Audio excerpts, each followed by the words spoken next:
everyone, welcome to my kitchen. In today's recipe, I'm going to show you one of my favorite dishes that I always make at home almost 2 to 3 times a month because it's very simple, wholesome and packed with a lot of nutrition as well, and that's a Mexican quesadilla. Yes, you won't believe it. It is nutritious and tasty too. And this is going to be extremely simple to make because I'm going to be showing you all the vegetables that are available in your kitchen that you can use to make this quesadilla, and also going to be making with our own rotis, and hence the reason it makes it really easy and simple. So without wasting any time, let me just dive right in and show you how to make these quesadillas the way I make it at home. So to begin making the Mexican quesadillas, first thing I'm going to do is to roast all the vegetables in a pan or a kadai until it becomes lightly al dente and just about soft and cooked and not too soggy and soft. Okay, we're just going to be cooking it until it has a nice good firm bite. And once that is done, I'm going to sort of put the roti dough together and then make the rotis and then make the quesadillas. They're nothing but roti sandwiches is what I like to call them for you, but it's a really delicious and wholesome dish. So let's get started. So into my pan, I'm just going to preheat my pan, add in some oil and then all the remaining ingredients. So into my preheated pan, I'm just going to go ahead and add in some olive oil. And to this, I'm going to go ahead and add in some spring onion greens and the bulb, which I've chopped. And I'm going to go ahead and add in some zucchini. You can add green zucchini, yellow zucchini, anything that is available at home. And if you don't have any other vegetable like carrots, you can add some sweet corn, you can add some baby corn, and I'm going to add in some red capsicum. If you don't have, you can add green capsicum, yellow capsicum, whatever capsicum, right? And then I'm going to saute this first for about a minute or two and then add in my red cabbage, purple cabbage. You can also add regular cabbage, which is the, which we get in the market if you don't have purple cabbage. Purple cabbage, if you do get hold of it and you're wondering what to make out of purple cabbage, it's a great way to use purple cabbage in your kitchen because it brings in a lot of taste and it's super duper nutritious. Great. I'm just going to get a ladle and then go ahead and mix this up and saute it until it starts sweating a little bit. And after that, I'm going to add in my purple cabbage, a little bit of salt, and then some cumin powder to add to that taste. And then we will just get stirring it.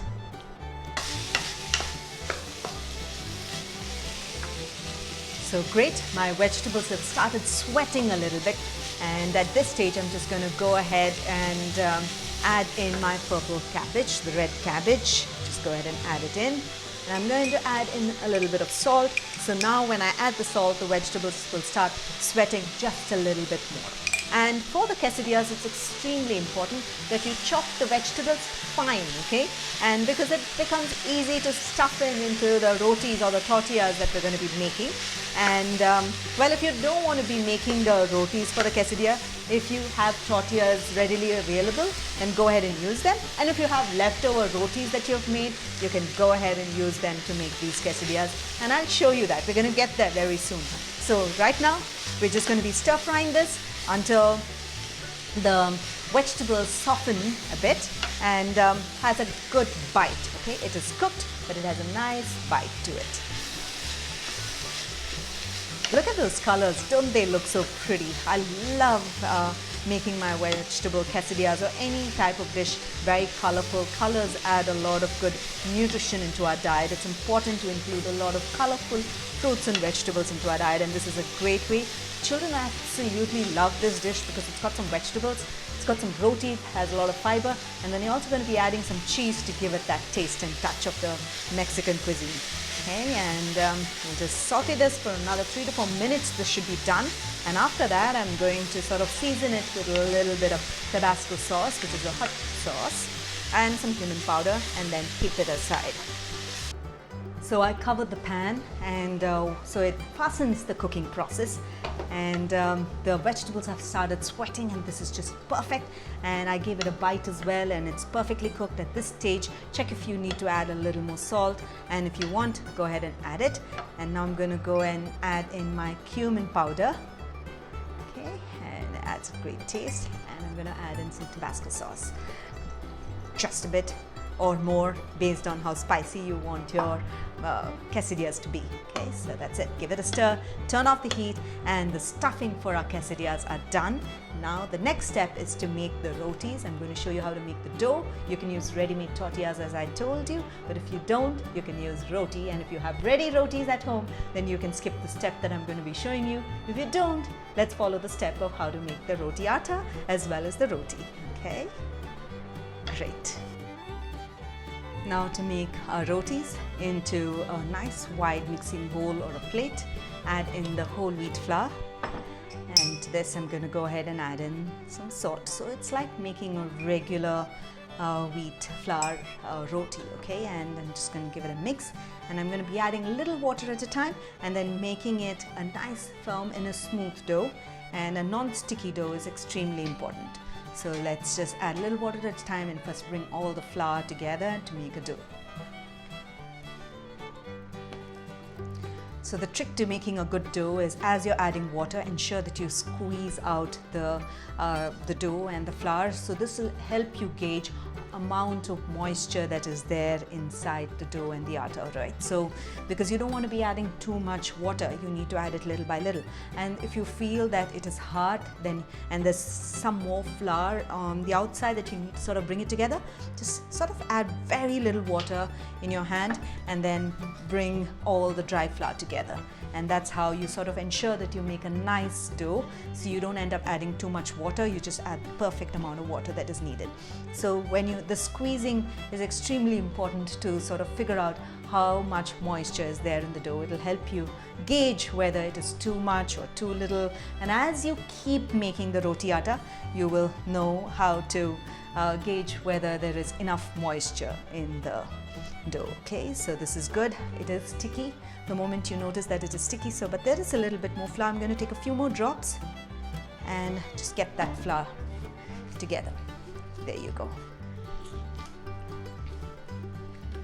Now that we've got all the dry flour together and then combined it into a dough, and I'm going to knead it now. At this stage I'm going to add in some oil, and I always like adding oil a little bit towards the end, much towards the end, once all the flour has come together.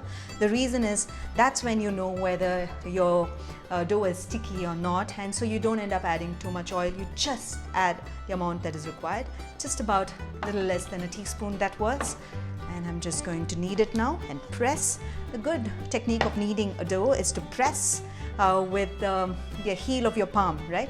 And then push, press and push. So that sort of helps you sort of knead the dough well. So it's a folding technique. You fold, press, and then you push, and then you fold, and you press and push. So it gives a good roti dough, and you will notice that as you keep kneading, the dough will keep getting smooth. And if it is still sticky, and if you felt that you've added a little extra water, dust a little bit of flour and drizzle a little bit of more oil, and then knead it again until it becomes nice and smooth and non-sticky. So kneading is extremely important for a nice soft roti or a tortilla or paratha or anything like that. Okay, this is good.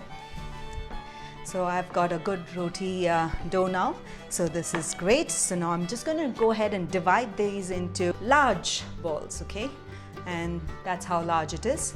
And it's a large lemon. So I'm just going to go ahead and divide that.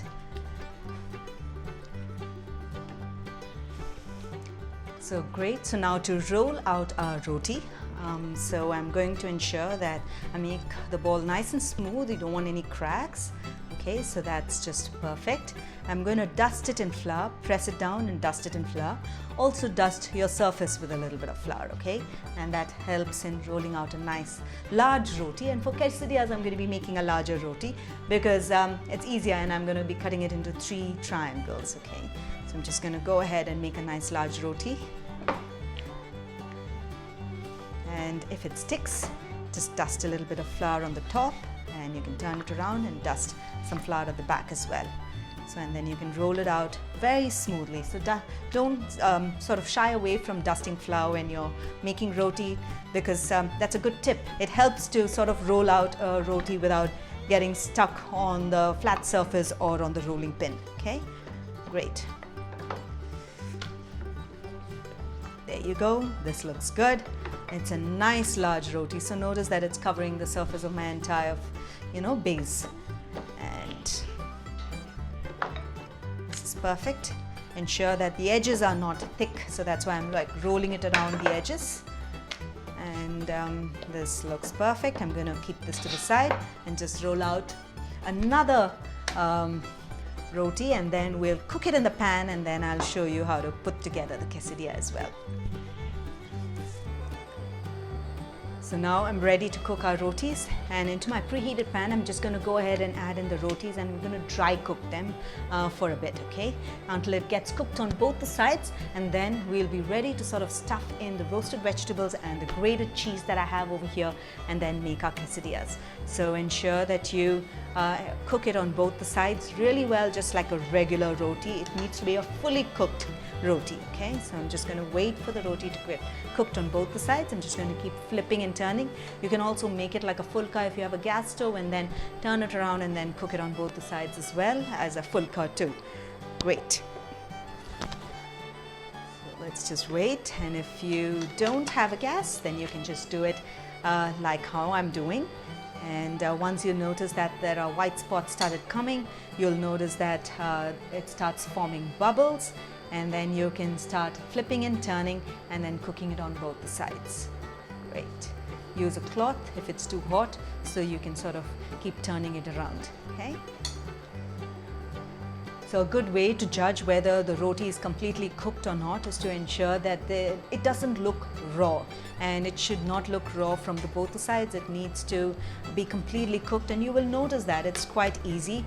See here, it is still raw around the edges, so a good technique is to slightly press it around the edges and allow it to cook so that it cooks beautifully, and the centers usually get cooked evenly, and that shouldn't be a problem.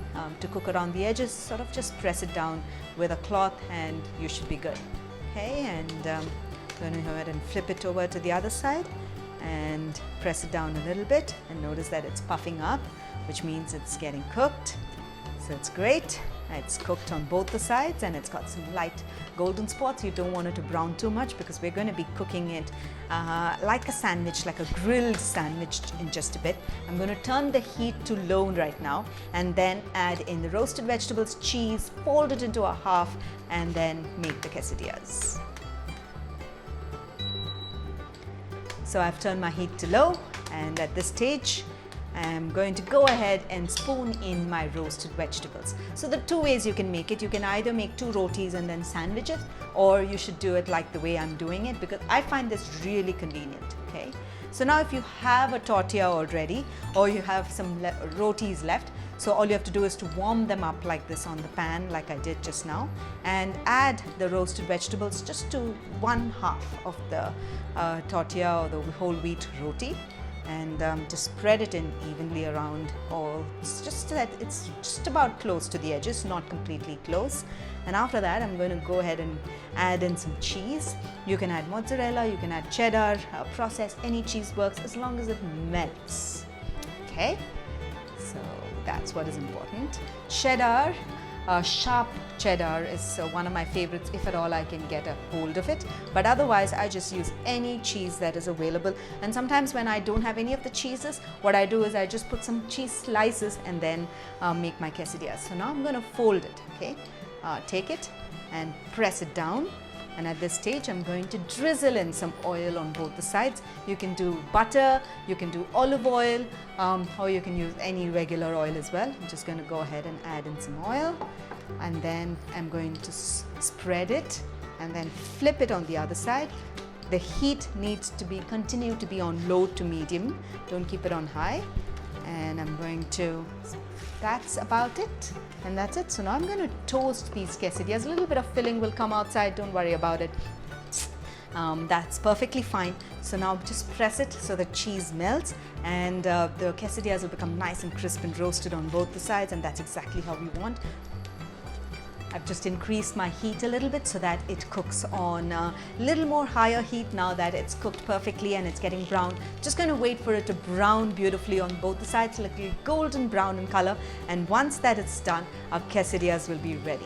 And typically what happens in a quesadilla is when you really eat a traditional one, there's a lot of cheese that is oozing outside. They add much more cheese and it's nice and melting away from the edges of the quesadilla, and it's absolutely tasty. So this looks absolutely perfect, and I just love my quesadilla. Notice the beautiful golden brown crust. At this stage I'm going to turn off the heat, and our quesadillas are done and ready to be served. So now that we have made the quesadillas, one last step is to cut them into the right size pieces and then serve them. Okay, and first is to cut them into half in the center. Use a nice sharp knife and just run it around in the center like that, and then into the other triangle, you just cut it into another half, and there you go. So you have your quesadilla, hold it and cut it. There you go, this looks perfect. And the quesadillas look wonderful. Notice that the beautiful purple cabbage and the roasted vegetables and the cheese as well. So these make great bite-sized appetizers, or even a delicious dinner that you can serve for your family. It's a one-dish dinner, and all you have to do is to roast the vegetables and then make the rotis and stuff it along with some cheese, and then your quesadillas are done. And if you're serving it for a party or an appetizer, all you have to do is to cut it into these triangles, place it on a platter. Maybe you can make a dip like a salsa or even a yogurt dip that's a tzatziki, and then serve it along with that, and then it makes a really great, healthy and wholesome appetizer for parties. So that's it, and I can't wait to have them too.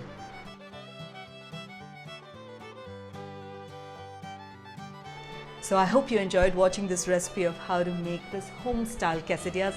Lots of roasted vegetables, goodness from the red and purple cabbage, and a home-style roti, and tossed it along with some cheese and made a quesadilla. Really simple and absolutely delicious. You must give this recipe a try, and when you do, don't forget to take a snapshot of it and tag us across all your social channels, and we would love to hear from you. So until then, until next time, happy cooking and healthy eating.